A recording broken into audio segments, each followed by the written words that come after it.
came all the way here, but you haven't achieved your goal, namely unlocking a TRIPS waiver. Are you any closer to that goal? Well, I think we have made some progress. It's not there yet in terms of unlocking the TRIPS waiver. We've raised the issue very sharply, and we have actually said that it is Europe that is really standing in the way of a full agreement on a TRIPS waiver, because they have been trying to protect those who have intellectual property. And we've argued that vaccines for the COVID pandemic should be seen as a public good. And those who want to protect their IP do so for, or with a profit motive, that this pandemic should be underpinned and underlined by generosity, solidarity, and public good intentions. And this is what we have been arguing here, that profit should not be what motivates people to make more and more money. It should be to save more and more lives. We've put the message very strongly, and I believe that with the process that's now been put in place, that it's going to be commission to commission now, that is African Union Commission and European Union Commission, within a short space of time, they will try to see what agreement can be reached, which can then be taken forward at the WTO. Our team at the WTO is very clear on what we need to achieve. It's important that for a set time there should be a waiver of the TRIPS measure, so that we can get on with the process of manufacturing cheaper vaccines. Our continent has only reached less than 10% of vaccination, and we still need lots of vaccines to be able to spread around the various countries on the continent. The more we have, the better, that we will be able to reach a high level, up to 60% of vaccination. Thank you, President. Let's move away from Brussels just for a moment. Where do you want to go to? To South Africa, if you wouldn't mind. These are trying times in South Africa with record high levels of unemployment. You've recently said that these economic challenges keep you up at night. What can you tell us ahead of next week's budget announcement? Well, the budget is going to be presented next week, and it will largely be putting financial muscle to what we said in the State of the Nation speech. But obviously we are constrained. Our fiscal challenges constrain us in a number of ways. We are not able to do as much as we want to. We're not able to dole out money to create as many jobs as we would like to see. So we have to walk a tightrope. But the Minister of Finance will be articulating all that. What we are clear about is that creation of jobs is going to be the key focus for ourselves as a government going forward. The number of people who are unemployed in our country are just unsustainably high. But we also want to focus on how we can protect those who are currently really challenged by being unemployed, by being vulnerable. So that too is going to be our challenge. But we also want to focus on investments, increasing the level of investments, and we do that through creating that environment in which businesses can invest, and through which more jobs can be created. So we are highly focused on ensuring that we get on with our reforms. The structural reforms will be gaining momentum. We have started very well through the Vulindlela process that is lodged in the presidency, and also has the participation of Treasury. And through that, we are going to be unlocking more and more of those impediments that have been standing in the way of investment and further growth. So we are focused in that way. Thank you very much, President. Yeah. We're going to swap in now, just so we can have some return questions, if that's okay with you, President. Thank you so much. Okay. It's great to speak to you again. We just want our questions in, both of us, so we've coordinated our teams. No problem. President Ramaphosa, thank you so much for speaking to DW News after this AU-EU summit here in Brussels. That's all right. I'll Sorry. do that again, oh, okay. It's for me. Oh, it's for you now. It's my one now, yeah. It's okay. You threw the other one away? It's in the bag. Oh my. Okay.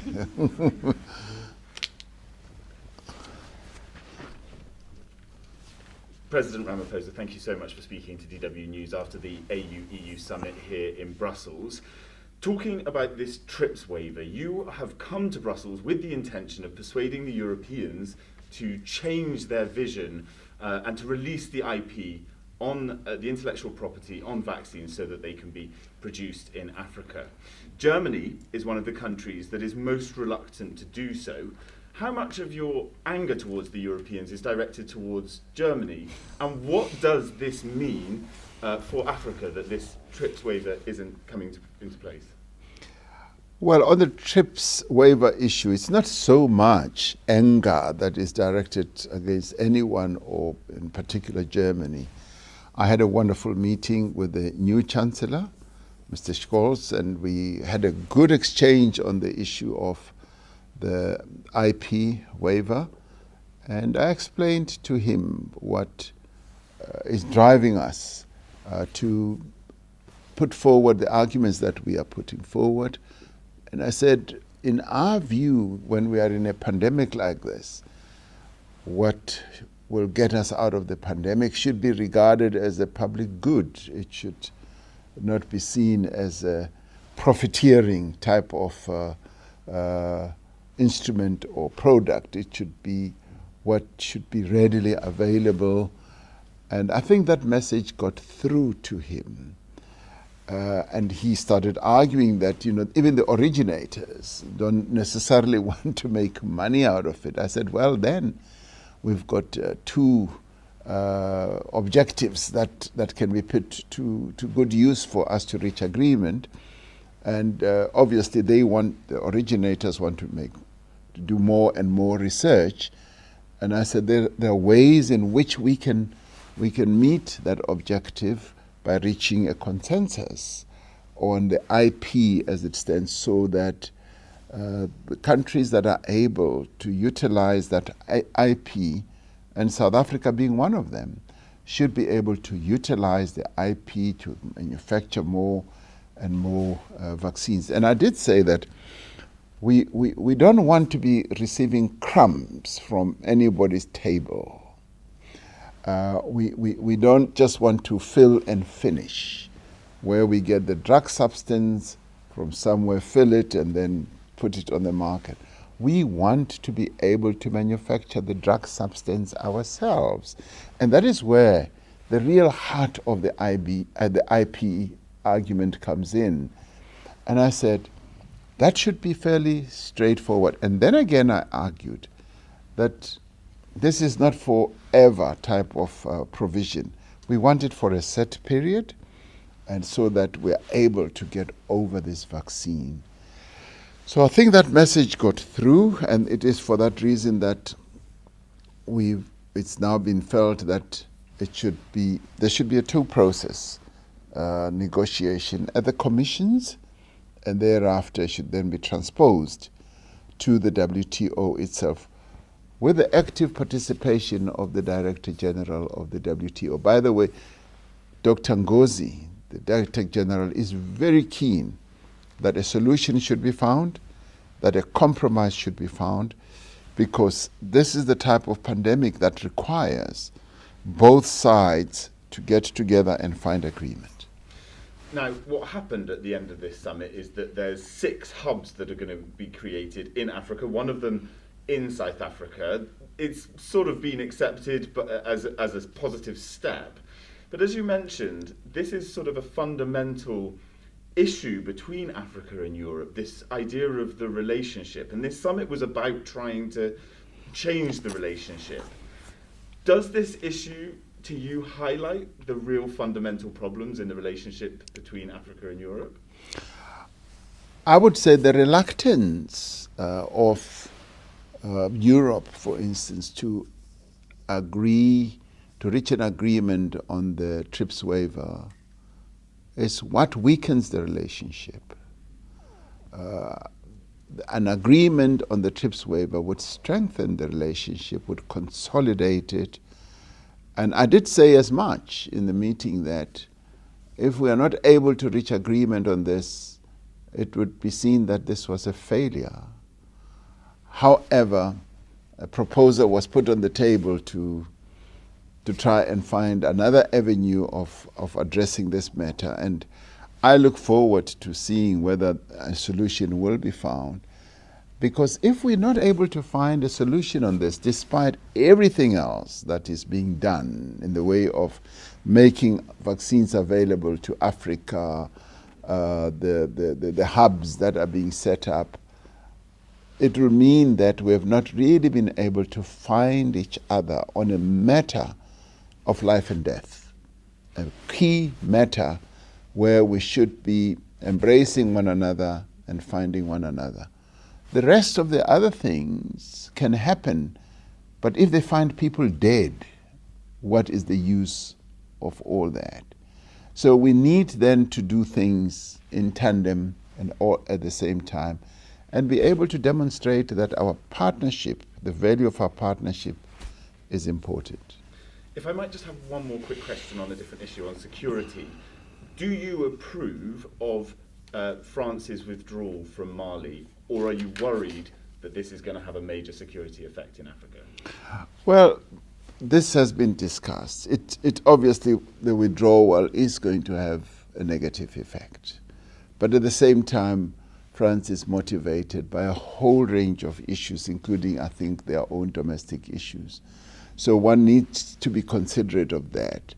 But the security issue in the Sahel is a major, major problem. And the assistance and the support of other countries, such as France, has been of great help. And when we come to security matters, there's a need to cooperate. Thank you so much, President Ramaphosa. You're welcome. Welcome.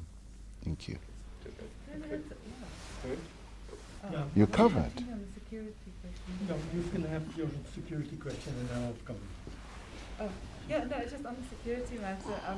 Mozambique, we heard President Macron saying that some money will come from the European Peace Facility, I think towards Rwanda.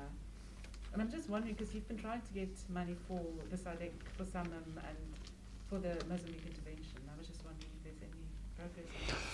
Well, we are continuing to focus on mobilizing resources for the SAMIM effort, which is in Mozambique. And we're looking at the various international organizations. The UN is one, the AU is one, and the EU would be another. So our intention is to see the extent to which we can get support, not only for one force that is there, but for the entirety of the various forces that are there, because Rwanda is one force, but we've also got the SADC force that is composed in a number of countries on the continent. So it is our intent to continue mobilizing for resources on there. And a number of those forces are self-financing. South Africa is, and a number of other countries are. And because of the constraints that we have at a fiscal level, we obviously don't have, a bottomless pit of resources, financial that is. We therefore do need support. And it should also be the responsibility of world bodies, including regional bodies, to support security efforts around the world.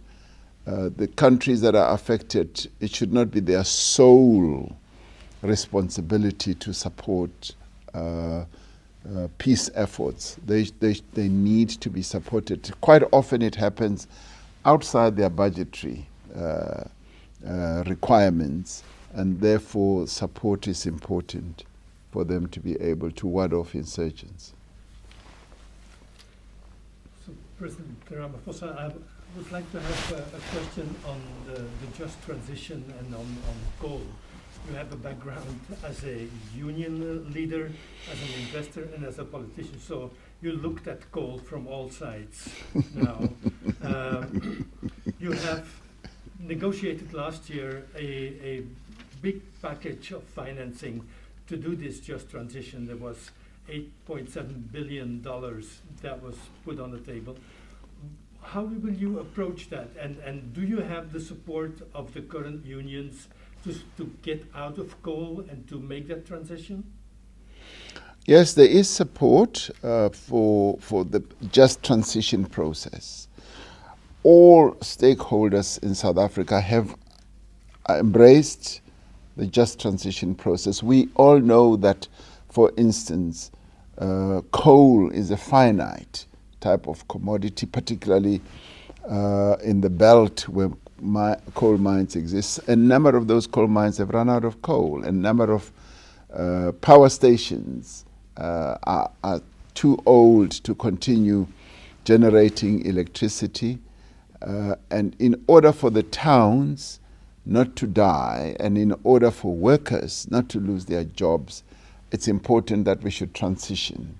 So there are great opportunities for transitioning to renewable energy. And it is for this reason that we are saying no one must be left behind. As we transition, the transition must be just. The workers must be part of that transition. The communities where those coal mines and power stations are must also be involved in crafting that transition. And I believe that new jobs can come to the fore, and those workers can be retrained, uptrained, and reskilled. So when we look at the future, we look at a future where we can begin to see that our transition from real fossil fuels to renewables, to clean energy, can be all-embracing and all-accommodating. And of course it's going to be a difficult transition, but we want all stakeholders to get involved and to be part of it all. How will you ensure that these funds will be properly used? Some people worry that such a big amount of dollars are attractive for the wrong kind of people, and there has been a few instances of corruption or state capture in the past. So how will you ensure the good use of the money? Well, we will be able to ensure the good use of the money because in this process we're going to get all stakeholders to get involved. There should be transparency, there should be honesty, there should be a clear line of sight of how the money is going to be used. From the moment it arrives, right through the moment that it is utilized. Every cent should be accounted for. And if we can structure everything that way, we should be able to avoid corruption and waste of the utilization of the money. So on this one, I'd like to see full involvement because we are dealing with people's lives. These are their lives, their hopes, their futures. And as we say, they must transition from where they are now in terms of their jobs, their livelihoods. We must take care that they become part of the process of addressing this transition. Otherwise, we are wasting their time. And if you say we want to have the workers and the communities involved, does that also include migrant workers in the mines, or is it basically South African citizens? No, it must include everyone. I mean, migrant workers who've been migrating from one area to another are very much part of the architecture, the economic architecture of South Africa. And I know that because I used to organize migrant workers. So you cannot separate them from what needs to be done. They have to be part of it. They have the right, they've earned their place at the table. So they must be there as well. Could I ask a quick question to the President? Mm-hmm. Fantastic. Again. Earlier you spoke about investment. At this summit, the EU has unveiled a major investment package. But here in Brussels, that's widely seen as a bid to rival China's influence on the African continent. So what I want to know is, do you think Europe is really a reliable partner for Africa? And is this a partnership of equals? Well, obviously we must say we welcome the intention that's been announced for $150 billion, even though it is over 7 years.